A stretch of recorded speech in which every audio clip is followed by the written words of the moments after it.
Salut à tous, je suis ravi de vous retrouver pour cette nouvelle vidéo. Alors aujourd'hui on va parler d'un sujet qui est assez courant lors des discussions autour du paléo, autour de l'alimentation saine. C'est est-ce qu'il faut manger paléo à 100%?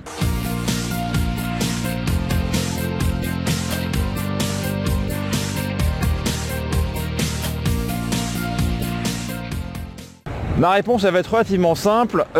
Si jamais vous débutez l'alimentation paléo, en général le début c'est toujours le plus compliqué parce que voilà, on est habitué à manger voilà, sa nourriture traditionnelle, on est habitué à manger d'une certaine façon, on est habitué à manger un type de plat particulier, et là si on demande de changer, si on demande de passer au sans gluten, au sans lactose, au sans aliments industriels, et ben ça peut provoquer en fait un peu des petits blocages psychologiques. Donc en général moi ce que je recommande c'est de se mettre progressivement à l'alimentation paléo. Par exemple de passer pour commencer au petit déjeuner, puis ensuite éventuellement de passer au repas du midi, puis du soir, etc. etc. Et en fait progressivement on se rend compte que on n'a pas besoin de manger à 100% paléo.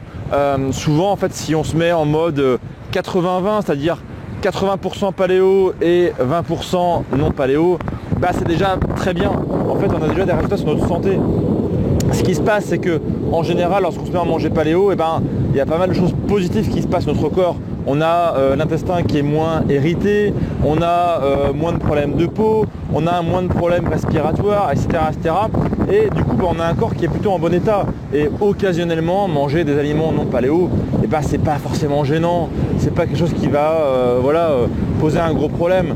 Surtout que il y a un truc qui est forcément un peu compliqué à gérer, ça va être toute la partie vie sociale. Si jamais vous avez des soirées assez couramment avec vos amis, avec votre famille, etc. C'est clair que c'est un peu compliqué à gérer. Je me vois mal me ramener avec mon propre plat lorsque je suis invité par exemple dans ma famille, lorsque je suis invité chez des amis. C'est pas très poli, c'est pas très respectueux pour notre hôte. Donc en général ce qu'on recommande c'est que lorsqu'on est en sortie, lorsqu'on est en famille, entre amis, on mange en mode non paléo. Moi la plupart de mes connaissances, de ma famille, de mes amis mangent en mode non paléo et ça pose pas forcément de soucis. Lorsque je vais chez eux, je m'adapte et ça pose aucun problème. Un exemple que je donne souvent, c'est que si par exemple aussi vous aimez un certain type de pizza, si vous avez une pizza que vous adorez et que vous n'arrivez pas à la faire en version non paléo, faut pas se compliquer la vie.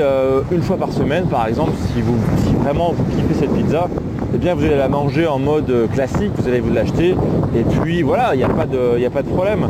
Il faut se faire plaisir de temps en temps en fait. Si jamais vous imaginez que l'intégralité de votre alimentation va être en mode ici, ok, pourquoi pas, c'est parfait, mais c'est clairement une situation qui est compliquée à gérer, notamment lorsqu'on a une vie sociale qui est riche. Donc à partir du moment où ça reste exceptionnel, ne vous posez pas de questions, allez-y et faites-vous plaisir. Voilà, donc j'espère que cette vidéo vous a plu. N'hésitez pas à mettre un petit like en dessous si vous êtes d'accord. Mettez-moi en dessous dans les commentaires ce que vous pensez de ce principe de ne pas forcément mettre 100%, mais déjà le mode 80-20 c'est déjà très bien. Si jamais vous souhaitez passer à l'alimentation paléo, moi j'ai fait une formation d'1 heure justement, où je vous explique pas par pas comment passer en mode paléo, le petit déj, le repas du midi, le repas du soir, les collations, etc. C'est une formation complète d'1 heure où je vous prends par la main, je vous explique tout pas par pas. Il suffit de cliquer sur le i comme info en haut à droite ou dans la description pour récupérer cette vidéo. Pensez à vous abonner à la chaîne B-Move si ce n'est pas déjà fait. Et puis moi je vous dis à très bientôt pour de prochaines aventures. Et d'ici là bien sûr, prenez soin de vous. Salut!